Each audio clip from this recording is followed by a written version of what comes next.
Well, thank you for joining us. We're going to take some time for tea today and learn a lot of different things about tea, the different kinds of tea. Oh, Alice is going to try and join us with a second one. Different kinds of tea we're going to be talking about. We're going to talk a little bit about the history of tea and some of the cultural practices that go along with tea, how to brew tea if you're not an expert tea drinker or want to get started, and also some of the healthful benefits that we get from tea. And so really starting out, taking time to strengthen our relationships over a cup of tea can be good for emotional and physical health. And I think especially in this time that we've had of isolation and those kinds of things, I think tea can really warm your body, and we'll learn that it also adds health promoting substances that can help in our diet also. And the time spent in conversation over a cup of tea with a family member, a friend, can really strengthen those important social bonds that enhance health and well-being. And to get us started thinking about on those lines, I have a story that I wanted to share with you. And this is a story that was written by a nurse. Her name is Hanny, and you'll soon find out why tea is so important to her. A nurse helps a patient heal with conversation, compassion, and a simple cup of tea. A bald, emaciated man lay in his bed, his pale figure disappearing into the white sheets. He had undergone a bone marrow transplant for leukemia.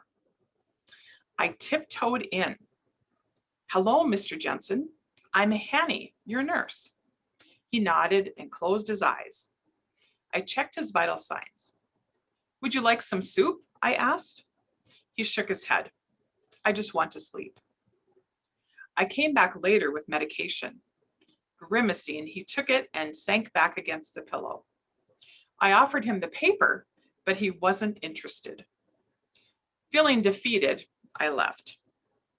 In the kitchen, I was about to pour myself a cup of tea when I paused and grabbed a large teapot. I placed the teapot, toast, and 2 cups on a tray and set off toward his room. "Would I be disturbing you if I have my tea in your room?" I asked. "I would like to watch the news." Not at all, but he was clearly taken aback. He closed his eyes. I put the TV on and noticed him watching the news. I said, "I brought an extra cup. Would you be interested in some tea?"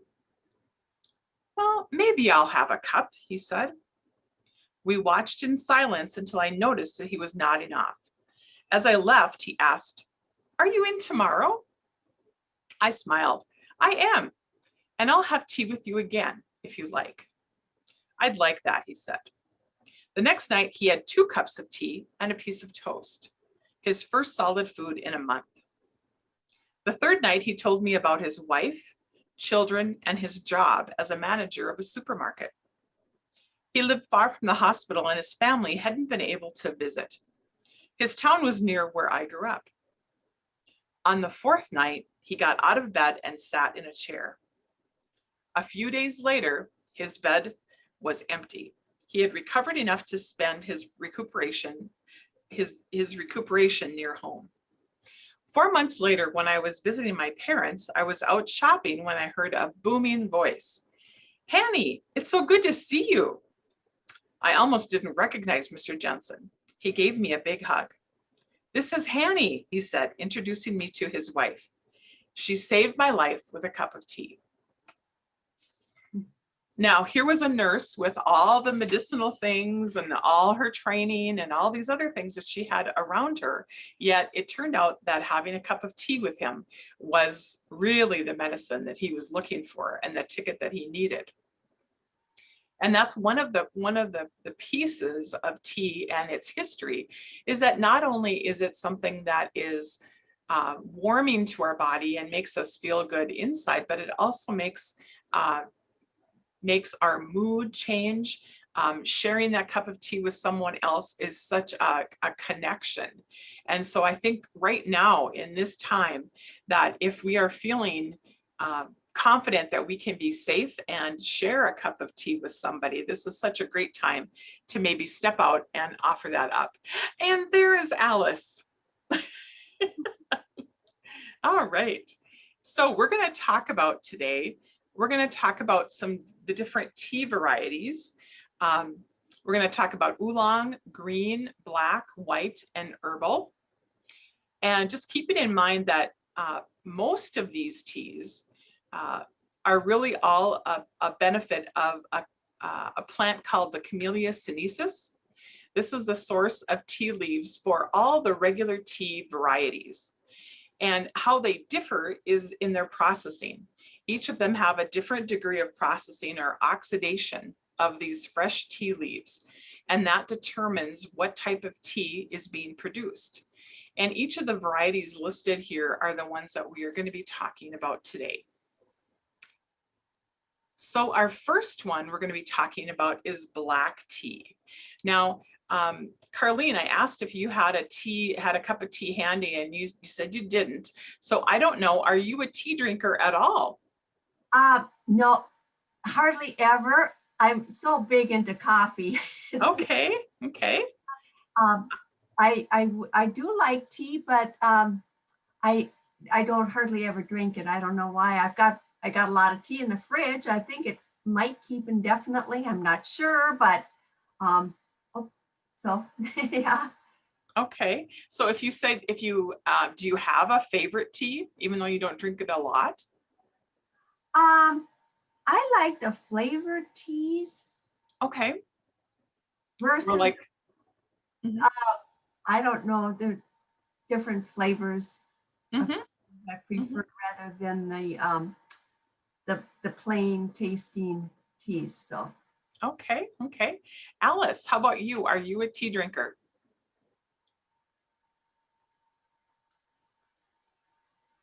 Okay, now it's saying that you are muted. Let me see if I ask you to unmute, if that helps.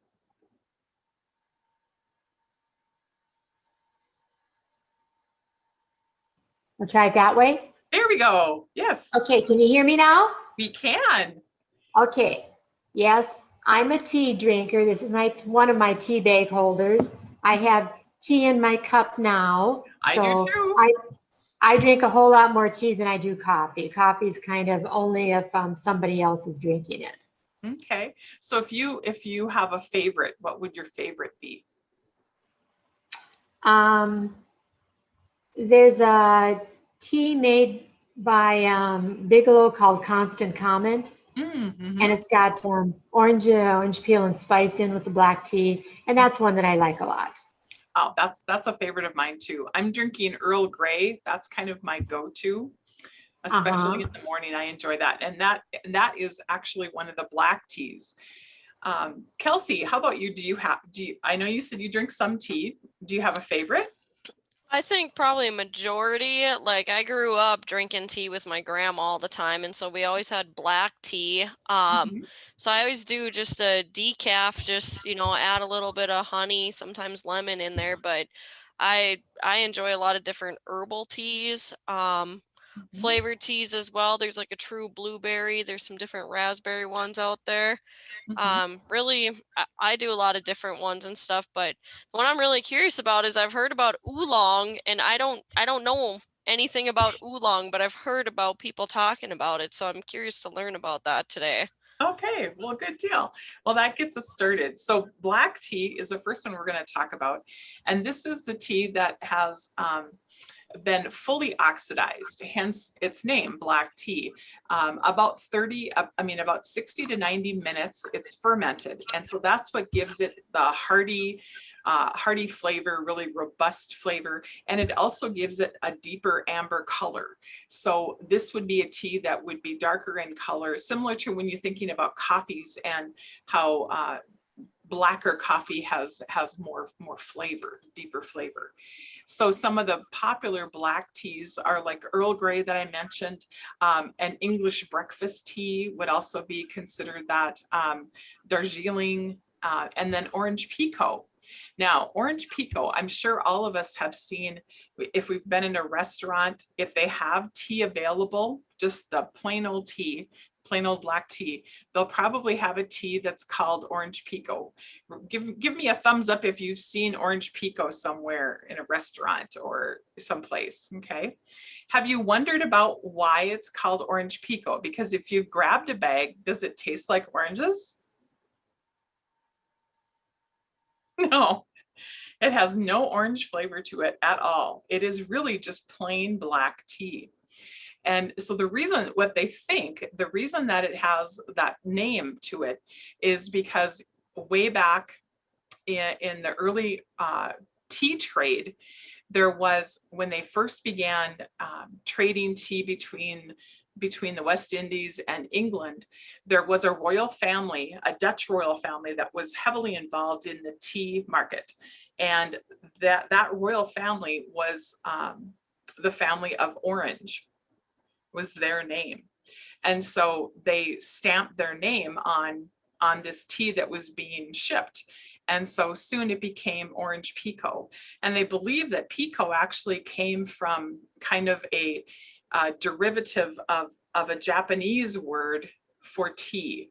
And it's kind of a little off of what the Japanese word is, but hence we end up with this orange pekoe that does not taste orange. I know as a kid, whenever I saw that, I thought, oh, that sounds good. and it wasn't what I was expecting. Okay, so the next tea we're going to talk about is the oolong tea. And oolong is considered more of like a red tea. And it's produced by allowing a shorter time for processing or oxidation, only about 30 minutes. And compared to a black tea that is oxidized far longer. So this tea is a little bit lighter in color. It's a little bit lighter in flavor. It's kind of midway between black tea and green tea. And oolong is really popular in the Orient. And so many times this might be the type of tea that you would get at Chinese restaurants or those types of places you might find oolong tea. Has anybody tried oolong?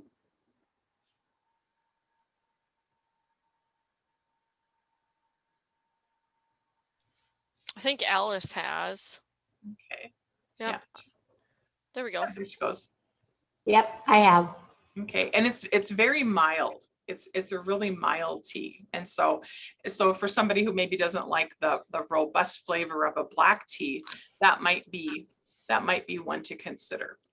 Do people consider it like kind of like watered down tasting when you say it's mild? Or not really? Well, I guess, I think a lot of people that really like coffee often say that tea tastes watered down just in general. Okay. But I think it's just a flavor you have to grow accustomed to. It probably is, just it does just have a little not that robust flavor, but more mild. Okay. All right. So the next one is green tea, and green tea, obviously by its name, has really very minimal processing. The leaves are steamed and rolled and quickly dried for packaging. Thus, green tea is not oxidized at all and is characterized by this delicate taste and light green color. Widely enjoyed by people in the Orient, again, it is becoming more popular worldwide, and a lot of times because it does have some more health benefits to it because of its lack of processing. It does carry some special things that we will talk about in a little bit. So green tea, do we have any green tea lovers on today? Yeah. Okay, I would say green tea is not my favorite. Kelsey? I'll drink it, but my dad is like green tea all the way. That's the only tea he drinks and stuff, but I'll drink it, but not like my go-to choice. Okay, oh good. And I think that's what's great about it is that you can find what you like. And like Harleen mentioned, we have so many different flavors that you can choose from. Once you find the tea that you like, then adding the different flavors or choosing teas that have different flavors, like Alice mentioned the Constant Comment, which is a black tea with the orange and spices, like she mentioned. So you can find that, the level of robust flavor you want, and then find a tea that has the flavoring you want in addition. All right, so we also have white tea. Now the cup on the top right represents what white tea looks like. So it really does look like its name. And white tea is produced in China and utilizes young tea leaves and unopened buds. And so this produces a very delicate brew with a soft, kind of velvety flavor with very little caffeine.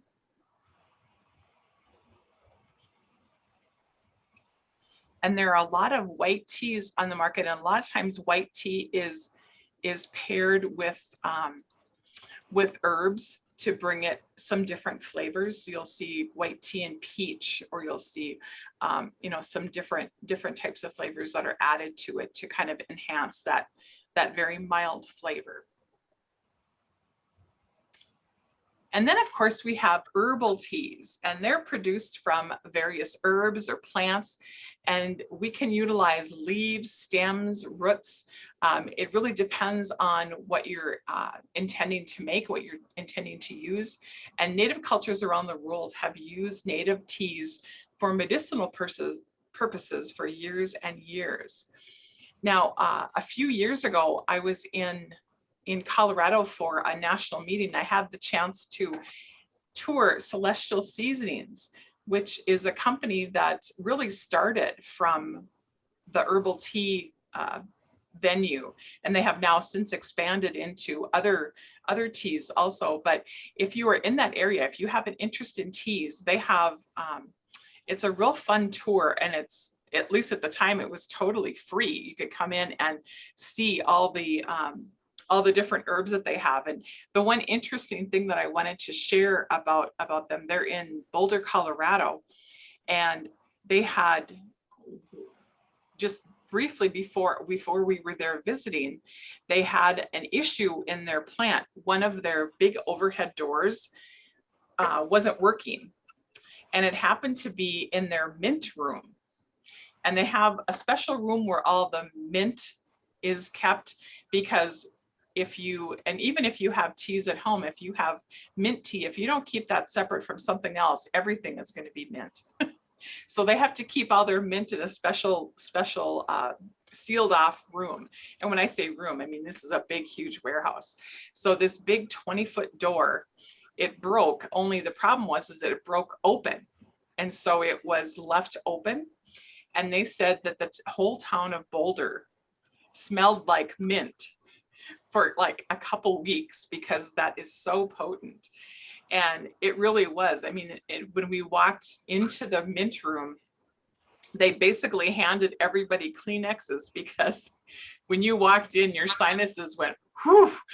It was like open sesame, everything was all open. So it was pretty eye-opening to see how powerful that mint fragrance was.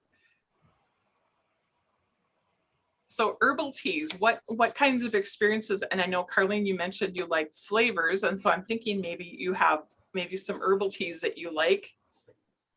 Oh, I think there was a peach tea and blueberry or berry tea out there that I like. Mhm. I understand there is a tea. It's called dandelion tea. Oh. I don't know if you've heard of it, but one of the girls in my homemakers club was telling me about this dandelion tea, and it's good for anybody who would have kidney problems. Good for the kidneys to drink. Mhm. I don't know if you know that or not. Dandelion. I understand it can be ordered, and I also know my gal from Homemakers told me that Walmart has it or did have it. I'm not sure if they have it anymore or not. I don't have any, but that was one of my questions, if you've heard about dandelion tea, which would be, Yeah. I guess. And that would be one of those medicinal purposes that some of the early cultures have used. Mhm. I think Alice was wanting to share something too.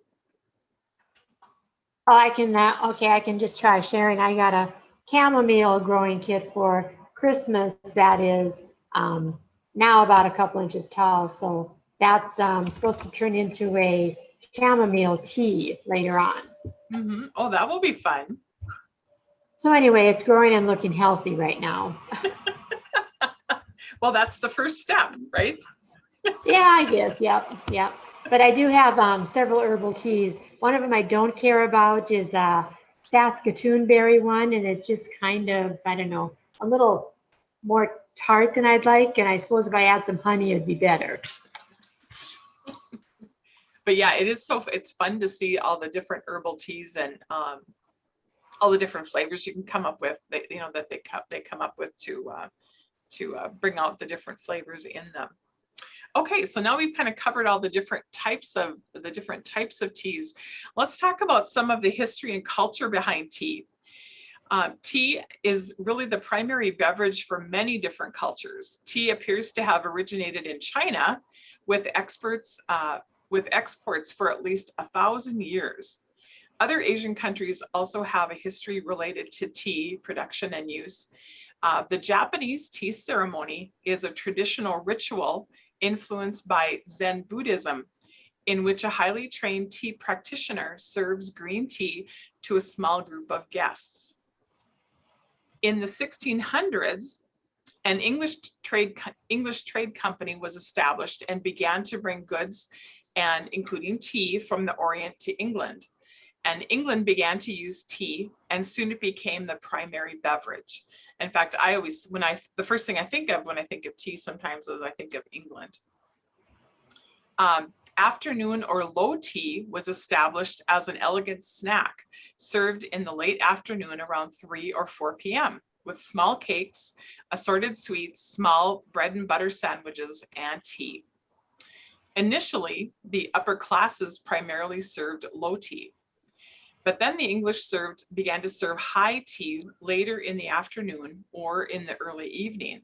And it was really the main meal of the day for many of the middle and lower classes. In the early 1700s, tea became a staple of the trade between England and the colonies in America. And of course, tea was among the goods and services that England began to tax to help pay for the French and Indian War. And thereby, the tax on tea, of course, eventually led to the Boston Tea Party. And this opened the colonies and the armed rebellion against England. So tea is definitely a big part of our history and the history of many different cultures. Have any of you been a part of a high tea or a low tea? You had an opportunity. Oh, you're on mute, Alice. Okay, I was in Africa this last year and for these safari drives, and every afternoon at the lodge they would have an afternoon tea time. Mm-hmm. And for most of the people it was coffee, but for some of us it was tea. And they'd have usually a small muffin that went with it or something about 3:30 in the afternoon. Mm-hmm. I know, traveling to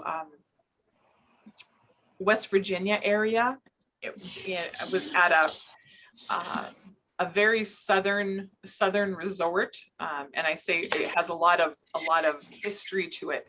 And they every day will have a high tea and serve sweets and tea, and then they also would have some entertainment, which sometimes is part of high tea also.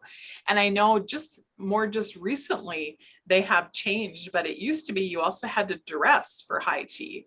You couldn't just come in anything. You had to dress appropriately for that also. So kind of some fun history that goes along with tea also. So now let's dig further into some of the benefits of tea. Researchers have really found an association between those who drink tea, especially green tea, they have found, and a reduced risk of certain chronic diseases such as cancer, heart disease, stroke, and diabetes. The substances in tea associated with these health benefits are called polyphenols. And now polyphenols are antioxidants. And so if you've heard of antioxidants in fruits and vegetables before, polyphenols are in that same category, or they are an antioxidant. And antioxidants, just quickly, the reason that they are so important to us is if you think, I always like to tell the story, if you have an old vehicle and you park it in the trees, what happens to it after years and as time goes by? Rusty and old. Okay, it gets Oh, rusty. yeah. Yeah. And then that's what happens to us. We get rusty because when iron oxidizes, it turns to rust. When we oxidize, it's just age. And so anytime we can eat foods that are high in antioxidants, it helps to slow that aging process down. And it's not the aging process when we're thinking about, whether we have wrinkles or that kind of thing. It's really the aging of our organs. It's the aging of all of our internal processes. And so anytime we can slow that aging down by eating antioxidants, that keeps us young and healthy. And so that's why they're really important. Now, what they're finding in tea, studies really suggest that catechins, which is a type of flavonoid, are really the component that's primarily responsible for these health benefits of tea. And all the types of tea, whether it's green, black, oolong, all contain these catechins. But green tea has about 3 times more catechins than black or oolong. Now, I think we've already found out that there aren't too many of us that are currently on this call that really enjoy green tea. So I'm telling you that one has a lot more benefits than the others, but I think there's some benefit in also enjoying that cup of tea. So don't feel compelled that you have to drink green tea, but there are some benefits to green over the others. Now, more specifically looking at heart disease, population studies indicate that tea may help reduce the risk of heart and blood vessel disease. Tea's potential role in reducing this risk may include perhaps it helps improve blood vessel function. It may also help with reducing blood clotting, so that like for many people that are on blood thinners, for example, tea can be a natural way to help in that, to help you in that process. Now, in no way am I telling you that you can stop taking your blood thinner. You still need to do that, but by drinking tea, that may help if that is something that you struggle with also. And then lastly, tea can help reduce the level of oxidized cholesterol, known to promote heart disease processes. And so that's the cholesterol that is turning to plaque within our arteries. And of course, that is what leads to atherosclerosis, which leads to blocked arteries. So helping to reduce that cholesterol from becoming that hard plaque is definitely a huge benefit for our hearts. So tea can help us in those areas in regards to our heart. Tea can also help us in the area of cancer. Studies of the role of tea in cancer prevention in human populations have not really been conclusive. However, lab research suggests that tea may play a role in reducing the risk of cancer in a few different ways. First of all, by reducing that initial cancer cell development. And obviously, if you don't have that cancer cell there at all, it helps to keep that cancer from happening. And secondly, reducing the growth of cancerous cells. Once they are there, it helps to stop that growth. And then also promoting the early death cancerous cells. So even if they are there, can promote the healthy cells kind of eliminating that cancerous cell. And I should say, please jump in if you have thoughts or things you want to add to the discussion here. Now, diabetes, of course, this is something that all of us, we probably all are aware of somebody who has diabetes. And researchers believe that caffeine in tea is a component that can actually help lower the risk of type 2 diabetes. Now, caffeine appears to enhance glucose metabolism, which is your body's ability to break down sugar, any types of sugar. And of course, that is the issue for someone who is diagnosed with diabetes. And so this helps them to control their blood sugar levels. If you can create that metabolism so that it slowly breaks down that sugar. So what they're suggesting then is drinking amounts of tea or even coffee can help reduce the risk of type 2 diabetes or help improve that management of it. Now, as far as the caffeine amounts for different types of tea, the more processing or oxidation that particular leaf goes through, the more caffeine that it has. And so even though they're talking about green tea being a benefit in regards to cancers, black tea is going to be a bigger benefit because it does have more caffeine. So per cup, and of course this is just an estimate because each type of tea is going to vary a little bit, each specific flavor of tea, for example. So black tea in general has about 60 to 90 milligrams of caffeine. And then oolong, which is again just a little less processed, has about 50 to 75 milligrams of caffeine for a cup or 8-ounce cup. Green tea is the one that really has the widest variant. So green teas can vary anywhere from like 35 milligrams of caffeine to up to 70 milligrams of caffeine. So depending on the tea that you are drinking, and sometimes the packages will even indicate how much caffeine they have. And then white tea is really the lowest one, and that is from 30 to 55 milligrams. But still, they're all, depending on the brand and the kind that you are picking up, they're all going to have probably an ample amount of caffeine. Now and a lot of times it really depends on how much caffeine or how much tea then do we drink to have it be a benefit. And they really suggest the suggestions from researchers are kind of all over. Some they vary from 2 cups per day to up to 10 cups per day to promote health. So there's no really definite recommendation available. However, I always feel like, moderation is always a good idea. So even, but the thing to remember is that even small amounts of tea can contribute polyphenols, or those antioxidants, which have been found to enhance health. And the only caution that there really comes with tea is that if someone has an iron deficiency, like an anemia, you might need to limit your amount of tea drinking, because some chemicals in tea are known to bind iron and decrease its absorption. So if you or somebody you know has an iron deficiency issue, that might be something to consider. Otherwise, there really are no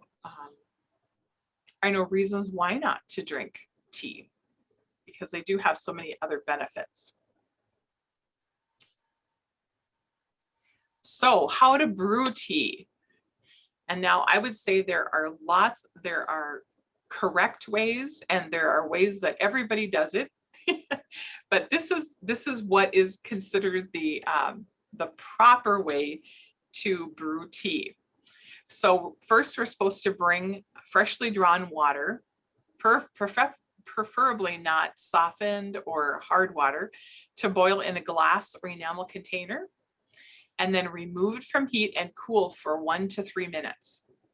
Then in a teapot made of glass, china, or porcelain, place about 1 teaspoon of tea leaves for every 6 ounces of water.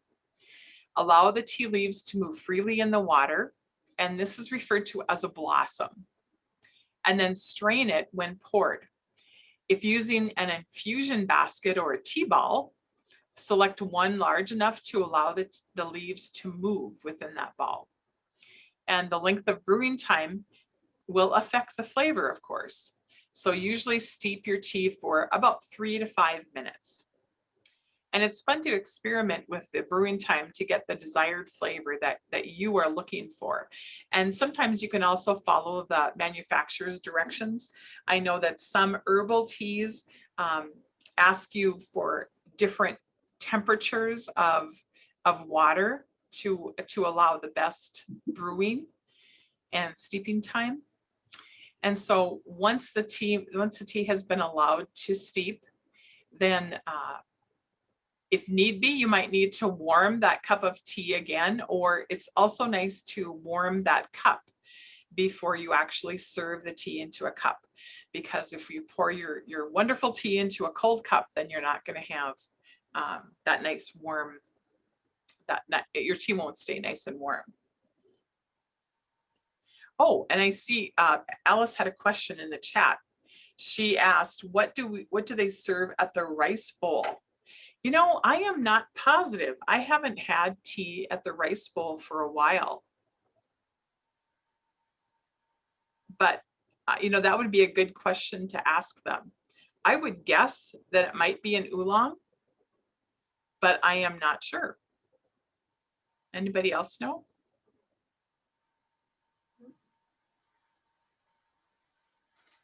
Okay, that I do not know. All right, so when you get a chance to take a look at your handout, many of the things that we just talked about are included there. And of course, it's always nice with your cup of tea to include it with, to have your own high tea or low tea. So to include it with a quick bread, a scone, cookie, you know, whatever you might want to enjoy with your tea. And so if you're interested in that, you can always go to our NDSU Extension website, and under food nutrition, you can find a link for recipes that include lots of different options for making some healthy additions that you can add to your tea. So really in closing, I think it's fun to think about being able to add things like tea to our diet to boost some of our, you know, health, but then also to boost that opportunity to have a cup of tea with somebody and strengthen that relationship with them also. Anybody have any questions? It looks like we lost Alice, but Carlene, do you have any questions that I can help out with? Yes, I have a bunch of tea packets in a Ziploc plastic bag in the refrigerator. Mhm. Different varieties, different kinds. How long are they good? How long are they good to be able to stay in the refrigerator? Do they last a long, long time, or is there a deadline they should be used up? Or Well, I would say teas are going to be very similar to like spices. Usually we say, you know, first of all, they're not a food safety issue. It's not a safety issue. So you can always use them. The only thing that will happen over time is that their flavor will reduce. And also probably some of the antioxidants that we're talking about will probably also reduce just because of, you know, as they age. But, you know, I think as long as you feel the flavor is still fine, there's no reason why you can't use them. I would just be mindful of which ones you have bagged together, because the stronger flavored teas will probably eventually leak out into, and you'll probably end up with all of them having a similar flavor. If you have some stronger flavors in there, like the mints or the black teas might have some stronger flavors that might change the flavor of others that might be milder. So you might want to separate some things out. Mhm. But yeah, I guess I'm sure a real persnickety tea drinker would never dream of it. But if they lose a little flavor, you can always throw 2 tea bags into a cup if you want to use them up. But there isn't any issue with safety, so that's the main thing. Right, thank you. We lost you for a minute there, Alice. Oh, there she is. So Alice, did you have any final questions? Did you, we lost you for a minute. Yeah, I don't know if I have audio on this or not. I had Yep, to you go do. to a different device. My computer died. Oh, yes, we can hear you just fine. Okay, I all saw right. I saw your question about the rice bowl, and I don't know what kind they have, but it would be interesting to ask them, but my guess would be oolong, Uh-huh. Yeah. but I don't know.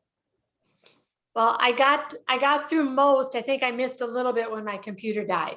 But I Oh, had to go to my had to go to my tablet then. But I went and looked at my green tea that I do have. Well, I have at least 4 different varieties here of green tea.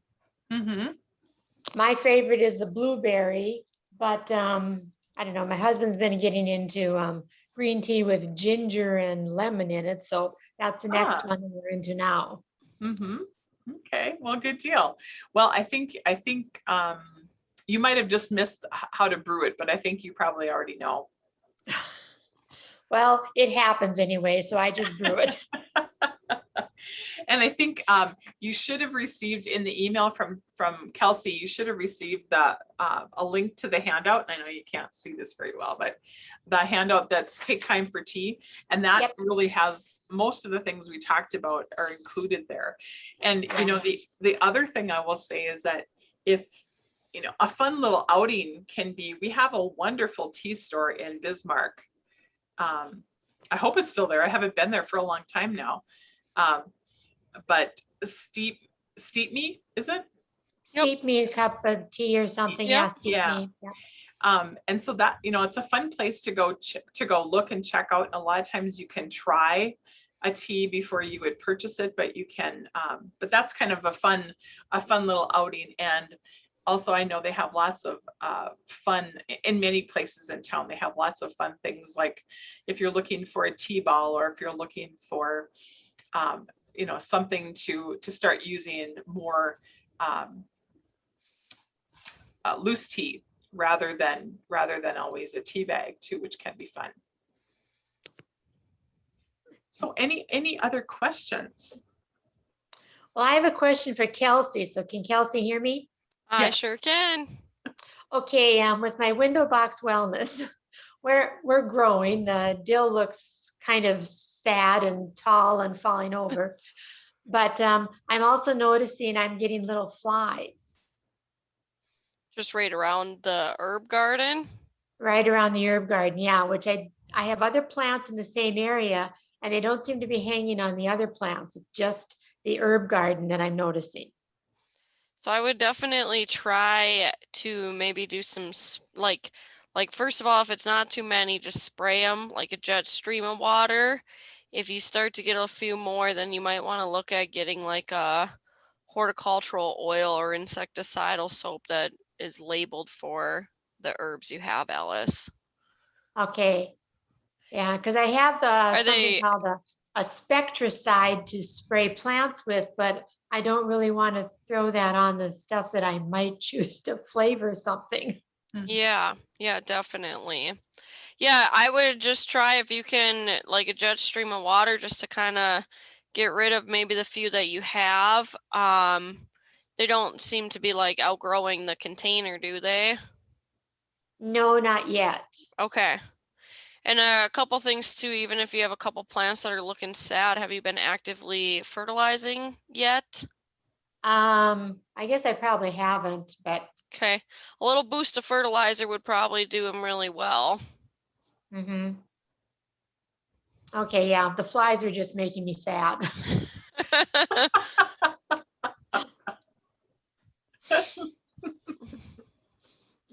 Yes, those darn